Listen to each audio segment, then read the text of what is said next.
everyone. Great to see you here for a special evening. We're delighted to host a conversation this evening featuring two truly preeminent leaders in finance.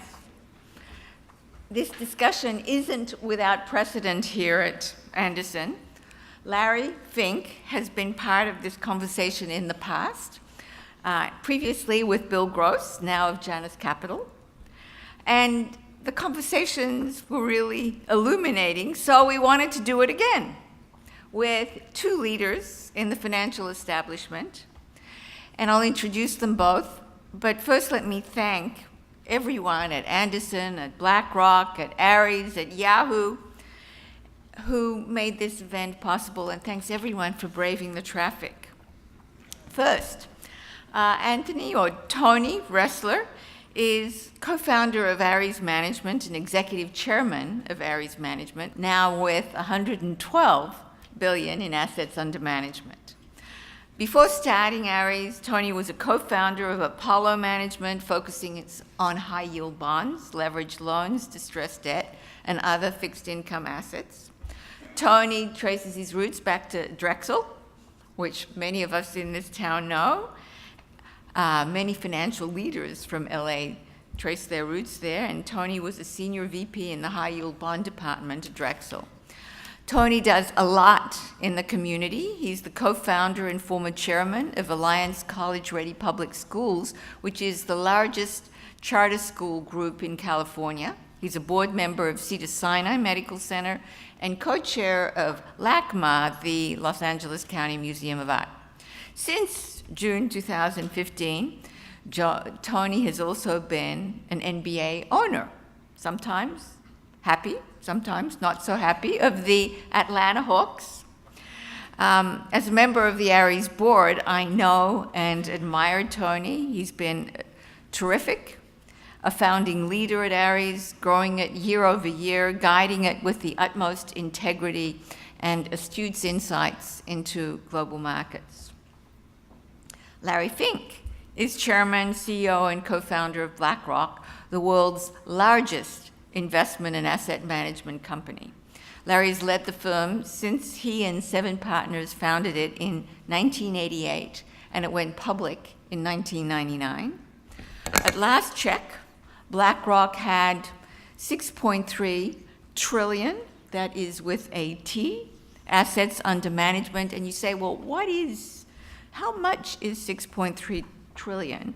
Well, that's the equivalent of a third of the US GDP in 2018 and 50% greater than the size of the US federal budget. That is a lot of trillions. For many years, Larry has been a trusted, influential leader, a voice of integrity and purpose on Wall Street, in boardrooms and in treasury departments in every major economy of the world. He's also been an important source of wisdom and advice for various US administrations on key policy issues affecting the US economy. We, of course, attribute Larry's success entirely due to the fact that he was a double Bruin at UCLA, and he learned everything there.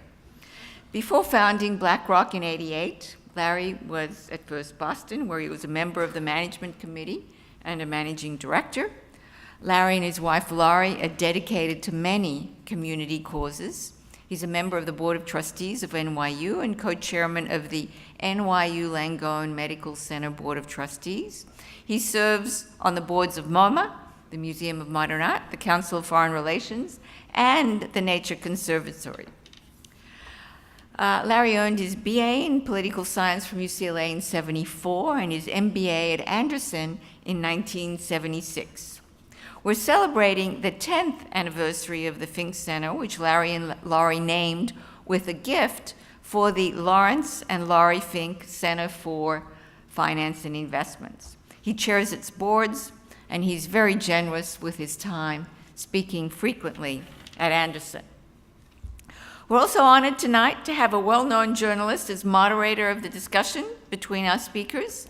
Andy Serwer is editor-in-chief of Yahoo Finance, where he oversees all editorial content. Before that, he was the managing editor of Fortune and worked at Time Inc. for 29 years. He's a regular guest on MSNBC's Morning Joe, CNBC's Squawk Box, and several other prominent TV and radio programs. Andy earned his BA at Bowdoin College. He has a master's in journalism from Columbia and an MBA from Emory. He's also a good friend of ours at Anderson. He's a member of the board and a final judge for the Gerald Loeb Awards in Business Journalism. The Loebs are the most prestigious awards in business journalism, which UCLA is proud to steward now for over 50 years. So please welcome Tony Ressler, Larry Fink, and Andy Serwer.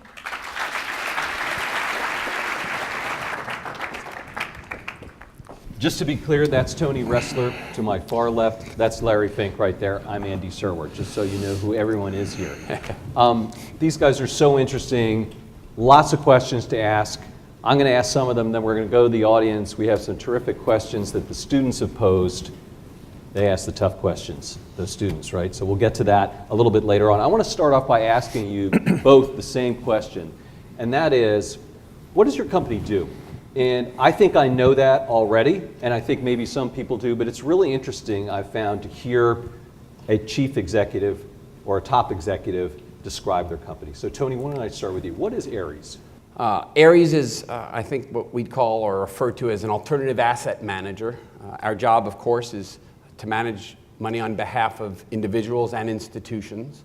And of course, our job above all is to try to invest effectively over the long term for our investor base, whomever that might be in whichever assets they might be interested in.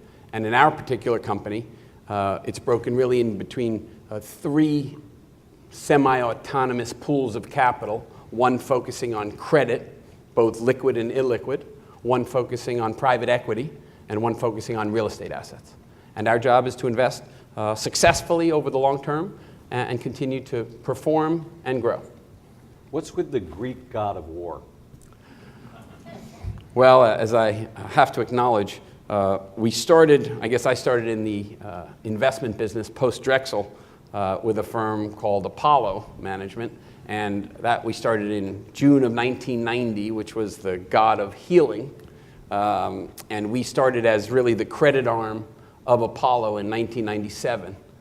And we needed a separate brand. We were trying to use the mythology narrative, and we wanted to start with an A because we like when our name is on the left versus the right. And I noticed it was on the left. So it's, and lo and behold, we found Ares. Of course, when you do your homework and you find out it's the god of war and not a terribly attractive god, but we'll move on to other more important things, and hasn't hurt us that much. So Well, so it's far tough, so good. and there's longevity. I can help you spin it if you want. Yes, no, I've been doing that for 20 years. So it's, Right, yeah, I bet you have. All right, Larry, what about BlackRock? It's pretty similar to how Tony described Ares.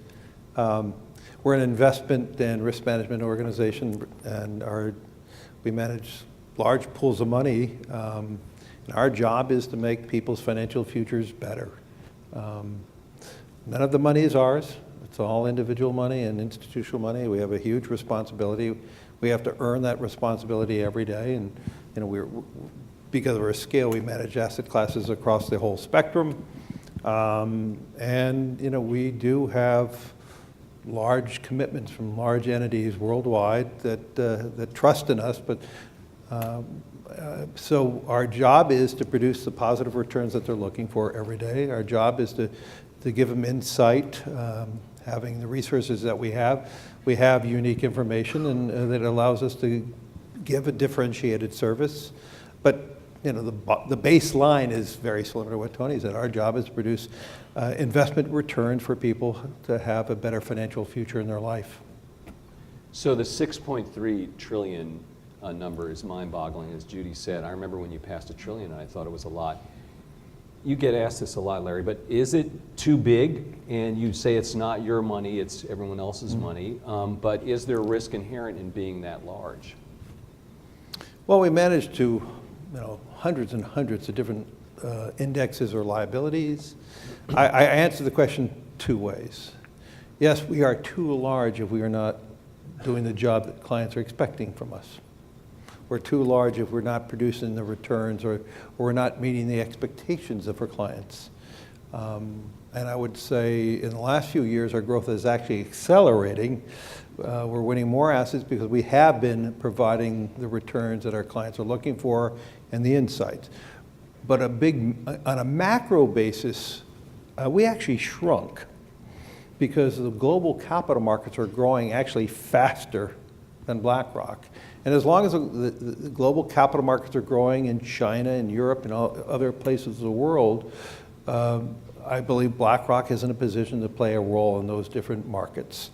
The need for for safety for retirement assets is growing worldwide, from China to Malaysia to Indonesia and India, all throughout Europe and here in North America. And if we continue to do our job, we will be a larger firm in the future. But there's not systemic risk there. I don't see how one would say we have systemic risk if you look across all the different liabilities that we manage. And it is not for us to determine where that money is being allocated. It is our clients asking us to manage to an index, to an asset class, no different than a small firm and a big firm. We have to sign a contract with every client, I mean, we do have the scale. I get it. I understand it. But I think in our 30 years, we've earned a lot of trust. And I can tell you today, our relationships globally are deeper, broader than they've ever been in the history of the firm. And I would also say, even with our scale, the opportunities that we see have never been greater. Tony, starting off, I don't know if when you started your career, I should say, I don't know if you envisioned, getting in this business. For the students out there, can you talk a little bit about your career path and what drove you forward and what your thinking was when you got out of school and started thinking about the financial services business? Well, again, I think I could give you a long story of fumbling, bumbling, and good luck. But I came out of Georgetown University, the School of Foreign Service, where I actually wanted to go in the Foreign Service. I actually worked at the State Department as a senior. I did my senior thesis on what was going on at the time in Cambodia and realized State Department was not a place that was of great interest to me at that time for how they were conducting themselves. So it's changed a great deal, I might add. So that's what taught me, as strange as this seems, I actually got into the business world and went to work at Manufacturers Hanover Trust as a training program because I had no background in finance or investing or anything of that nature. Unlike reading some, I never thought about the world of finance, frankly. Then I went to work at Manufacturers Hanover Trust because they were in the middle of the Mexican restructuring. I found that to be of great interest. I went to business school, but I did come out of business school, went to work at Drexel Burnham, and found that to be amongst the more entrepreneurial environments I had ever been in. As I've said over and over, and one of the most extraordinary places, and you must say, or I must say, I met some of the most interesting people I had ever met, and some of the folks I wouldn't care to ever meet again. But all that being said, you saw companies of all types. And we used to refer to it, I don't think it's politically correct, but there used to be something described as story bonds. And you'd have to tell the story of why this company will grow into its capital structure. Again, we're dating ourselves, but understanding credit fundamentally is what I think I learned in my experience at Drexel Burnham. It was a wonderful experience that positioned us, not that I anticipated or understood even how and what happened to Drexel Burnham, but when it blew up, I was a relatively junior person on the trading floor, but had a pretty good sense of the marketplace and of the high yield marketplace at that time.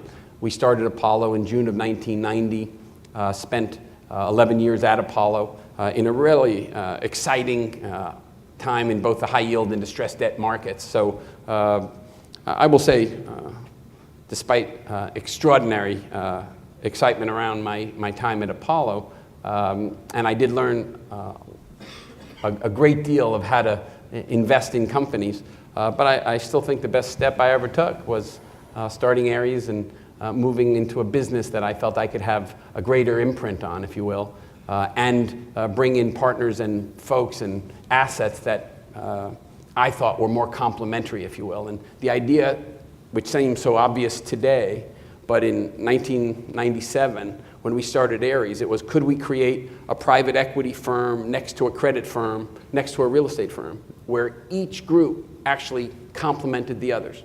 And all of my partners at Ares, I think, had precisely the same perspective, and a good market and a good bit of luck, and you go from $2 billion to $112 billion, and we do feel over that past 20 years, it's kind of what Larry didn't say, but I think is a statement of the obvious. Yeah.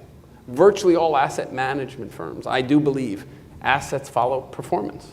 So again, whatever size you might be in the asset management field, if you do homework, you could fib and make believe and move things around for a short period of time.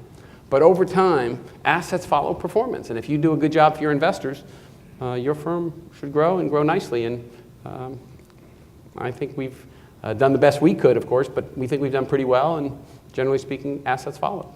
Interesting. So you gravitated towards what you were engaged, what you found engaging, and then continued along that path. But in each case, it was by accident. Honestly, I took my first job at Drexel because I thought it was more exciting in the kind of companies that you would see.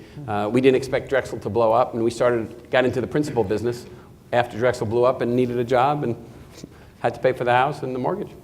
Right. And I think it is, you don't say that about yourself. It's interesting. So Tony made this point. It's like, how do you get to be 6.3 trillion? You got to do a pretty good job, right? I mean, because you got to earn it every day. I mean, otherwise you're not going to attract the next trillion, or even the next billion, or even the next 100 million. I don't have that problem. I mean, not many people in this room do. So many people on the planet. Right, exactly. So I want to ask you, Larry, about your upbringing, and it was interesting, you know, you're a Bruin 2 times, as Judy said, but before that, I think I was reading in a letter that you wrote maybe 2 years ago about being interested in business when you were a kid, and you bought stock in DuPont when you were, how old? I think it was 13. 13.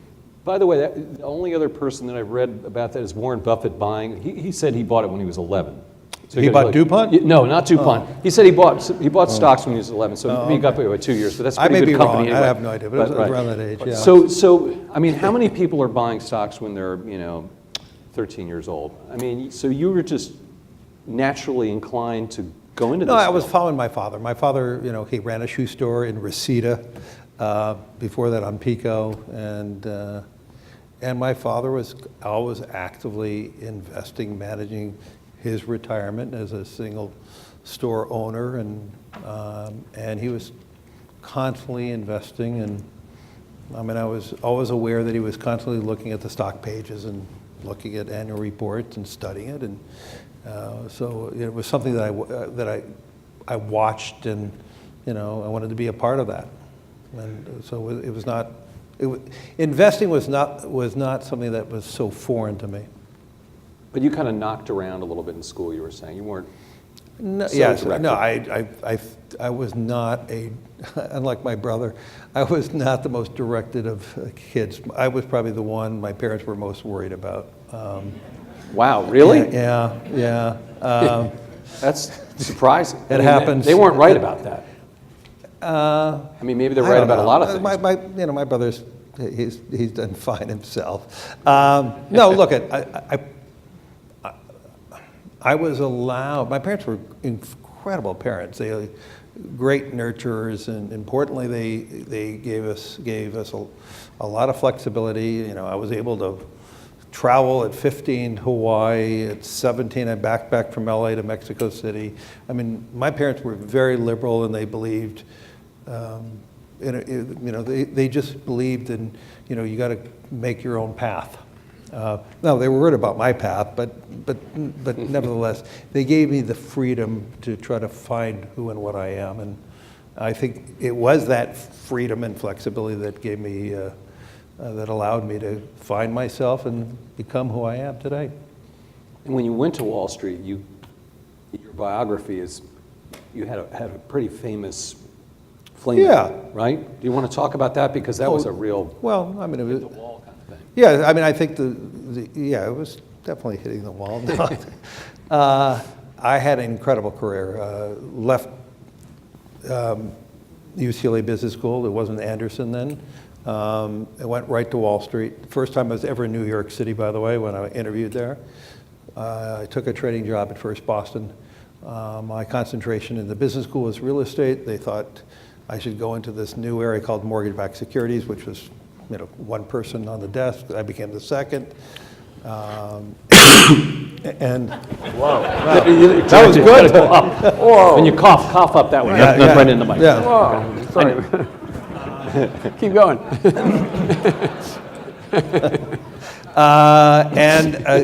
It worked out really well for me. We were responsible for some of the new creations in mortgage-backed securities, the first CMO, asset-backed securities. So we were very involved in the whole formation of mortgage-backed securities. And for 3 years, we were the most profitable division in the firm. And then in the second quarter of 1986, we lost about $100 million, and we became, I guess I could say it in LA, I became an asshole. All right. Right? That's the way it goes. That's what happens. I see Carl Lyons here. He was on the desk then too. We were rock stars until we weren't. Importantly, and I was on the management committee of the firm and all that stuff, and I was quite dismayed the way the firm treated us like lepers. Because we talked about partnership, and it was a partnership when you make them a lot of money, and when you didn't, there was no partnership. And so I never forgave the firm for that experience. So that was in second quarter of 1986. And then for literally 19 months, I knew I was leaving. I just didn't know what I was going to do and where I was going to take it. And this is, very few people launched boutiques back then. That was pretty unusual. It was very clear to me that I had to leave, and over time I was thinking about what to do, and it was very clear to me that there was a need for an asset management firm that concentrated on risk management. And so myself and I think 6 or 7 people started a firm. We were so excited if somebody ever returned a call. Remember those days? I do. We had no assets, but we had good reputations, and we had a great foundation and a great idea. We had 4 principles that we wanted to live by, and those 4 principles have guided BlackRock now for the 30 years. And we knew we wanted to be a fiduciary in everything we did. We knew that we wanted to guide the firm by having clients always come first. We knew that we wanted to have an organization that only had one technology platform throughout. And those are the principles of today. And then we also believed that we needed to have one culture, or what we call one BlackRock. Those are the 4 simple principles that we wrote down in 1988. And those are the major principles that are guiding us today with now 14,000 employees in 40 countries.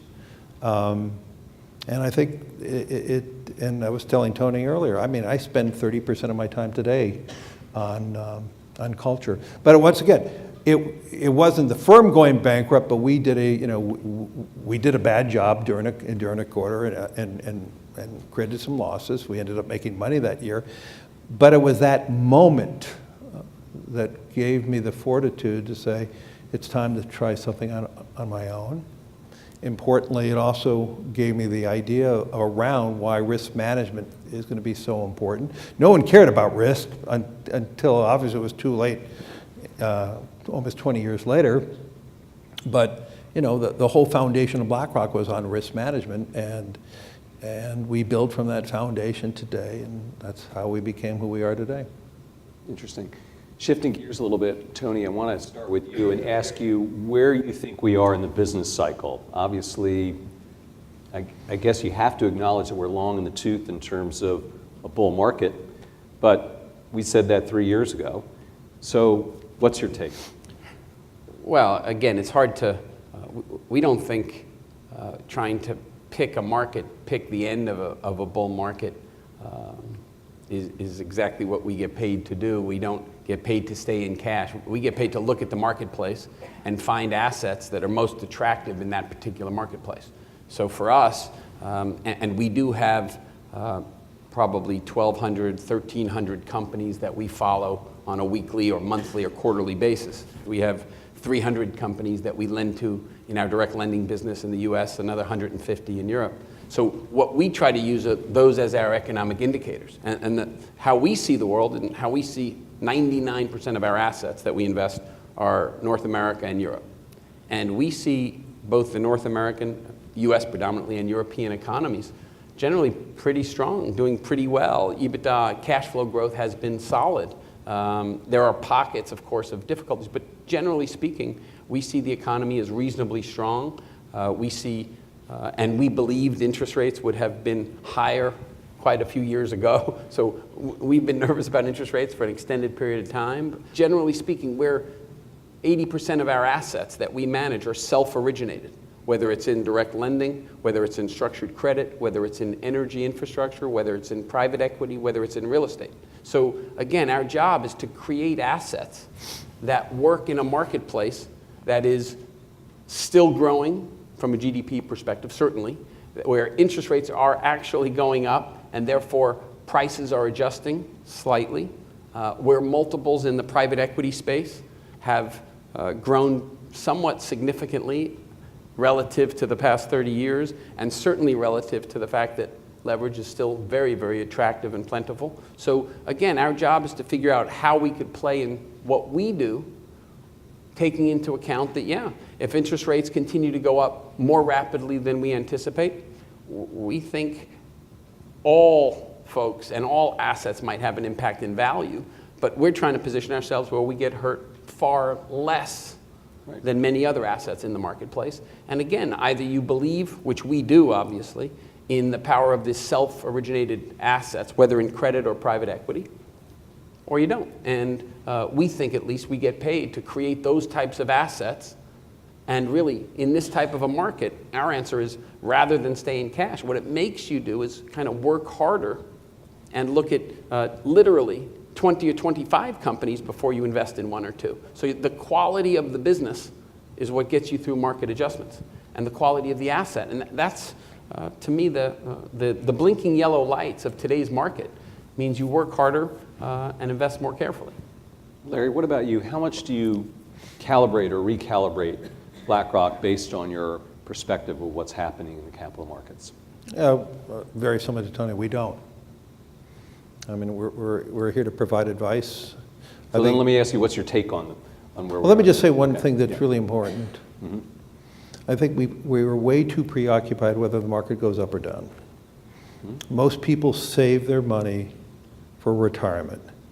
It doesn't matter what's going on today or yesterday if you're a 30-year-old and you have a 40-year liability. Okay, we are so preoccupied on this concept of what markets are going up and down, and we actually are forgetting what the responsibility is. The responsibility is to try to have an investment that will compound over 40 years, that at the time you retire you have sufficiency, so you have financial integrity. And most people in this country are not going to have financial integrity when they retire because they've been so preoccupied about markets going up and down, and unfortunately, we just spend way too much time on that. But back to the economy. Having said that,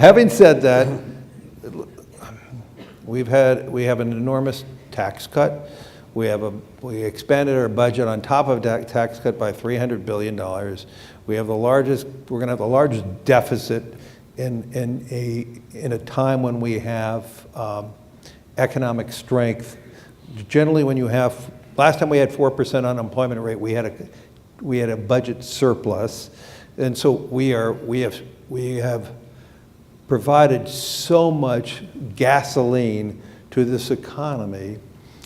And the economy was at the late stages, and there are many indications of late-stage economy, and I'll get into one big one in a second. But I think this fuel in the economy is going to keep the economy going, at least in the United States, for the next year or so. the administration and Congress approved this tax bill with a notion that not only is going to elevate the economy for 1 or 2 years, it's going to be very elongated. I don't see that at all. And so I'm much more worried about the impact of higher rates because of our deficits. And at the same time, we're aggravating some of our trading partners, and maybe legitimately right thing to do, but we are, the big anomaly for the United States structurally is 40% our deficits, possibly going to 50%, are financed externally. No other country in the world has that. And so, when you start raising your deficits and agitating your trading partners, it could lead to very bad outcomes. And I think that's what the market's digesting now. I mean, as Tony said, the economy feels good. Corporate earnings were fantastic, and yet the market is really struggling with itself now. And people are trying to determine, is the economy going to grow to the full potential of what all this fuel in the economy is doing? And in 2017, we had probably the most synchronized global growth that we've seen in tens of years. From Japan growing and China still growing at 6.8, and political unity with the Macron election. You had Europe growing at the high 2s, almost 3. And now it's all starting to turn a little bit. You have Japan in the first quarter announcing a negative 6.6 economy in the first quarter. You're starting to see, possibly because the euro rallied so much, you're starting to see in Europe a modest slowdown from the growth rates of 2017. And then I would also cite a late stage economic indicator is the record amount of M&A. So CEOs do M&A generally when they know their business is slowing down. They do it and they try to merge so they could bring out costs. And we are now sitting in a moment of... And if they think their equities are trading at record highs, right. You can use that and currency. so every time you see this type of record amount of M&A, it generally indicates late stage economy. Now, on the other hand, this tax cut has lowered corporate tax rate on average by 18%. Free cash flow is enormous, and maybe it's not late stage maneuvering, it's just, I have so much free cash flow, I'm gonna buy my competitor. But, so, Andy, I don't know. I mean, I would say right now, the economy will be fine for the next 12 to 18 months. But it's not acting fine right now, and so I'm waiting to see more data, more indicators. But psychology should be better at this moment than it is, and so I would say there should be some. The market is saying maybe we are at a later stage than otherwise. The corporate tax cut, again, I'll defer to others that are better economists. I don't think there's a great debate. This has definitely helped our economy and helps us compete globally. I think the tax cut was absolutely the right thing to do for this country to help companies.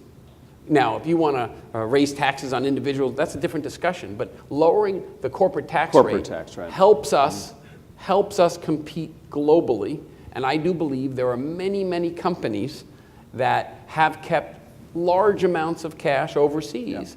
Simply for that reason, that would be reinvested here. Now, you might also argue that too much cash too soon coming back here may not be ideal either. But generally speaking, is the corporate tax cut a positive for the U.S. economy? I say a big, big yes. And I would argue that's somewhat clear. Now, whether or not this leads to an economy that grows longer, faster, I think it was just the right thing to do for where we were and what the rest of the world is doing. And the trade policies. Oh, I'm sorry. Listen, I think Larry touched on it. Having a trade war with your largest creditor in the middle of all sorts of other diplomatic discussions, maybe there's a method to the madness that we don't see and understand. And I don't say that as a criticism or as a compliment. All right, there are many things that are going on, hopefully, with this administration that would suggest a trade war with China, who's our largest creditor, who's critical to the North Korean discussion. I don't know if there's a great master plan, but as an American, I'm hoping there is, for sure. I hear you. Infrastructure is frustrating because when you talk to Democrats and Republicans, they all agree but then it's the devil's in the details and the implementation. It becomes, well, you're going to build this rail system here. That's a red state, and the blue states don't like it, and so you have problems like that. Well, what we could have done and made it easier and streamlined permitting, during the financial crisis, the Obama administration created Build America bonds. And it was this is where when municipalities had limited access to the credit markets. And the federal government gave a 2% subsidy on any financing for these municipalities to finance it. To offset the federal spend on it, those financings were taxable, so they weren't tax exempt like other. In 1 year, we raised $185 billion of Build America bonds, and all of that went to already proposed, approved infrastructure, and much of it went to building out the broken down bridges that had all the deferred maintenance issues. So we could have done things like that really rapidly, but the president has spoken a lot about deregulation. This is one area where we need to be really streamlining it. We have I'm told projects in China take 1/5 of the time to be approved than it does here. And sometimes it may be 1/10 of the time. We have a process that is so long. We have multiple agencies. We need to find a way of streamlining the approval processes to allow these opportunities to grow and build and make America more productive. Yeah, and there's a lot more to talk about in that particular issue and a whole bunch of other stuff. But I do want to get to some of the questions that the students have put forth. And so I am going to be calling on some of them. The first question goes to Thurong Lal. Is Thurong Lal in the house? Right there. Now wait for the microphone, sir. And let's have this question go to Tony first. Maybe it's another basketball question. Yeah, uh-oh, exactly. Who are you drafting? No. It's not about sports. Okay. So thank you, Andy, Larry, and Tony. Appreciated the talk. And my question is kind of in line with what's already been shared as far as political risk. So as administrations are changing, we talked about trade wars and all the different kind of elements that are going on in our economy. We think about the energy infrastructure. We think about kind of the space also with Russian hacking when it goes with kind of like, how are we dealing with Facebook, the integrity there. So when you're deciding your investment strategies or when you're looking at opportunities, how do you actually quantify that risk, or what are some methods to help quantify that? Thank you. So again, it might be a better question for Larry in a lot of ways, because the vast majority of how we invest, of course, is North America. As I said, the US and Europe. We look at political risk as, generally speaking, far less of an issue in the way we invest our dollars. Yes, there's always political risk, there's always risk of trade wars, there's always risk of economic change from geopolitical risk. But generally speaking, we're not investing in emerging markets in a meaningful way. It's not a big part of our business, so we don't spend that much time from that perspective. But again, we do look at the world of energy infrastructure. We're substantial investors in the development of power plants and renewables and midstream assets around them. And how the government, to Larry's point, if there's $2 trillion, getting the federal government trying to determine who actually controls infrastructure spending and getting congressmen and senators not to be determinants of where that money is spent and how that money is spent, that bureaucracy makes our country pretty slow to move in a $2 trillion spend when there's such an obvious opportunity. If you had $400 or $500 billion of private capital and the federal government lent attractively another $1.5 trillion, that $2 trillion could be spent so quickly and so effectively. We don't have enough jobs, availability. Well, again, that's a separate, then it gets into the immigration policy as well. So, but I would say that there's such an easy, but these are things that are not done so quickly. That's the bad news. The good news is from a country risk perspective, There's a reason that the US economy and Europe, but even the US economy even more easily, when people want to put billions of dollars to work in a reasonably short period of time, it's very hard to do away from the US or Europe. So yes, there's a whole lot of things we have every right to complain about and want to improve upon.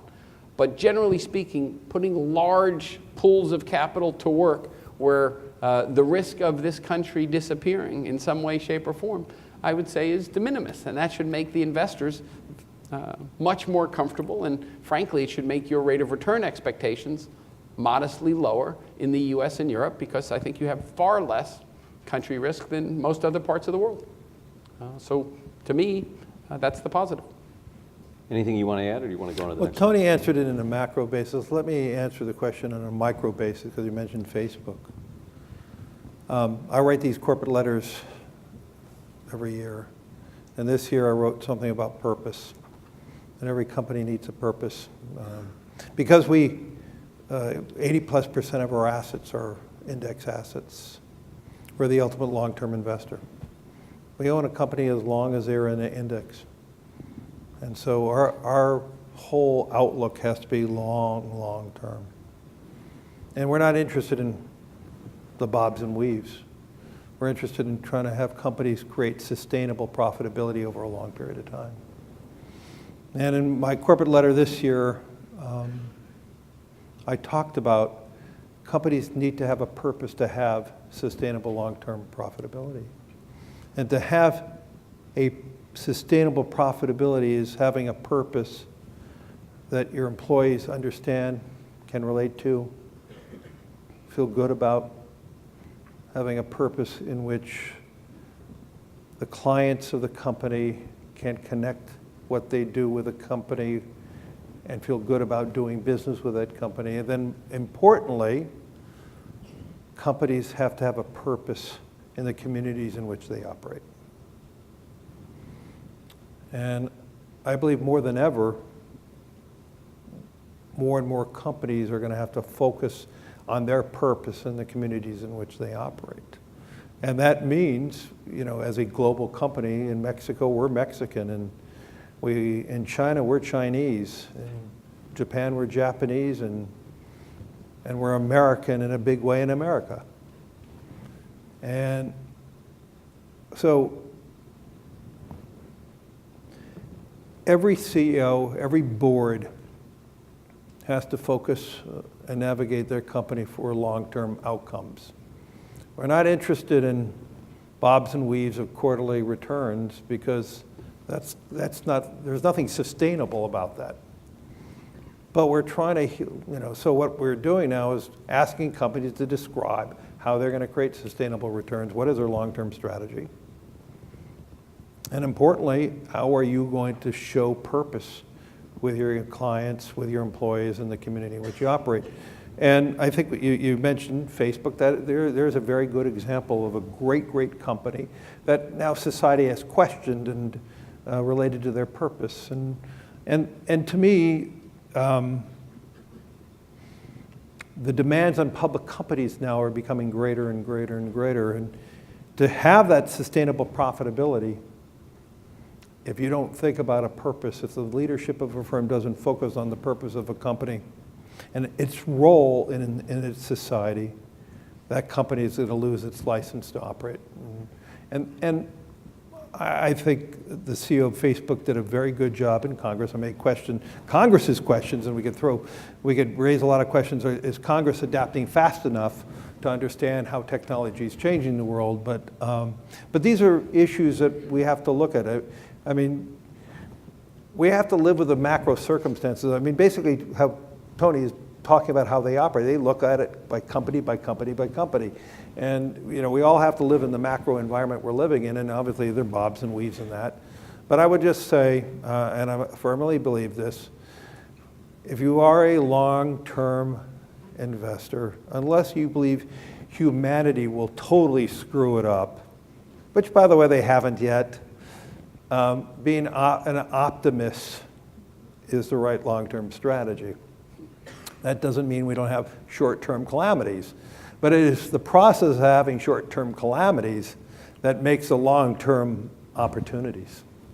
And this is getting back to this whole idea, Andy, when you asked about the markets are going up or down, that's not the conversation. The conversation is helping people navigate that 40 years. And if you believe that humanity is not going to screw it up, it is about focusing on the long term. And this is why I think it's imperative that we have this. We refocus the dialogue to the long term, but to accomplish everything that what Ares does and what BlackRock does, no question, we have to focus on the micro strategies of every company to get the long-term results. But for the investors, for all this, whether it's Russia today or somebody else, we'll be fine.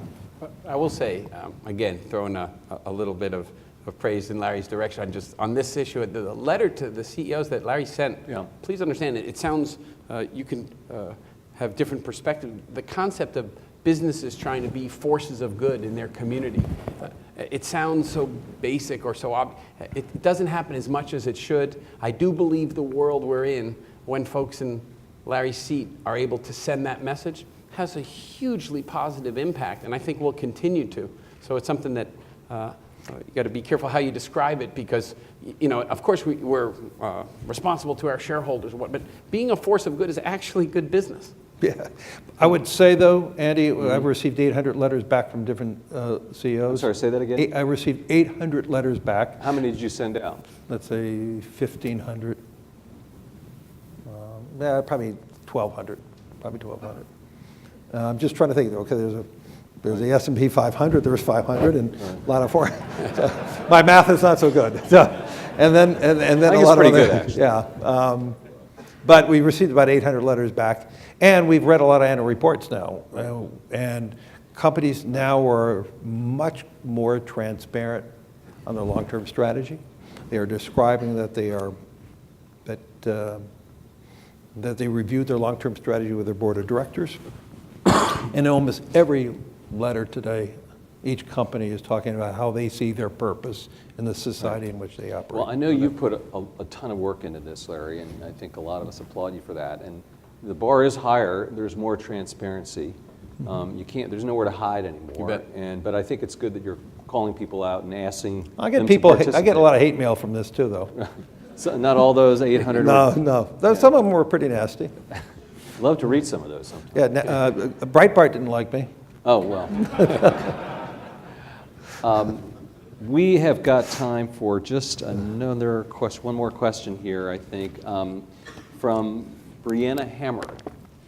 Both of you are very much involved, individually and otherwise, in community impact and engagement. You're on several boards of nonprofits, and both you and your wives are very giving of yourselves and your leadership to good causes and institutions. At UCLA Anderson, many students and faculty are more and more interested in putting purpose behind all of that we do. What motivates each of you in this regard?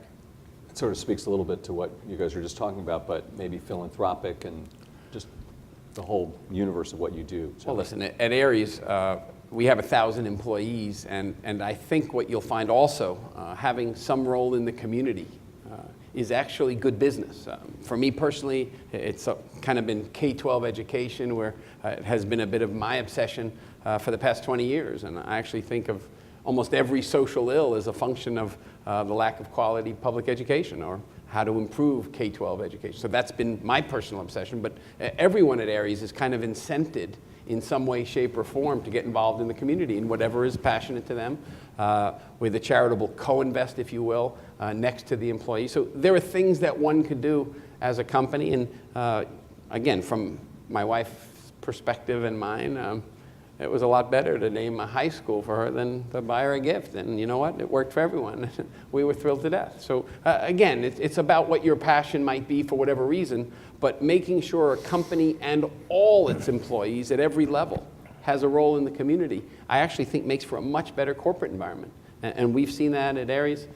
We have a bunch of our Ares folks here. I think every single person would agree with that perspective, and it has helped in all sorts of creative ways.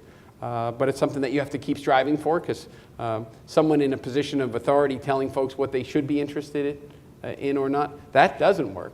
but making sure that we invest with and support people's personal interests, whether it's their kids' elementary school or whether it's some other more nationally known charity. Well, it doesn't really matter as long as that individual has a commitment to it.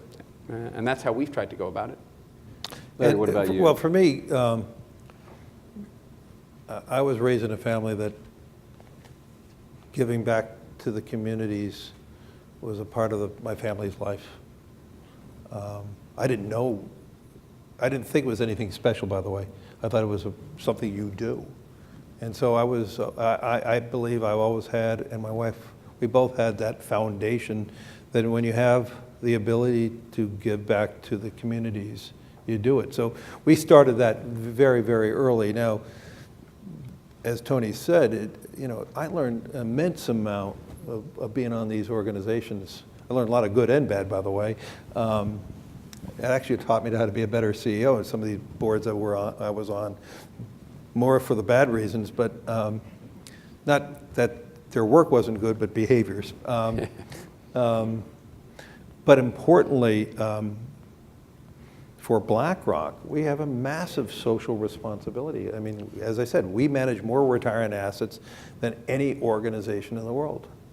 And that is a huge responsibility. But more importantly, it is, I'm trying to instill the consciousness that giving back has to be something that is a part of the ethos of the organization. And many cultures, charity is not part of their culture. And it's a very, very difficult concept. In some cultures, you give to families. And, I'm not saying what I learned is right or wrong, but I believe whether it's financial or time, being part of your community, not just embellishing and helping your families, is very, very important. And so, at BlackRock, we believe being engaged in all our communities is not just having a good business and being part of the community, but also being engaged in the community in a philanthropic way. So when we talk about being involved and being part of a community, that means we have to be involved in philanthropy in Mexico and Japan and China in the United States. And so we created a BlackRock Foundation. We match, we get people involved. We do many things for focusing on people's time. And it has to start at the top level. And so, as Tony said, I'm proud that all of our partners are giving a lot of money and a lot of time as a part of their commitment to the organizations that they fully believe in, but also they believe in the ethos of being part of the community where we have a responsibility. Great. All right. I think that is an excellent note to end on. I want to thank all of you for coming tonight, everyone here at UCLA, in particular the students. I want to thank Dean Judy Olian so much for hosting, and congratulations to you, Judy, on a terrific run here. And most of all, I want to thank these two gentlemen for a terrific conversation, Tony Ressler, Larry Fink.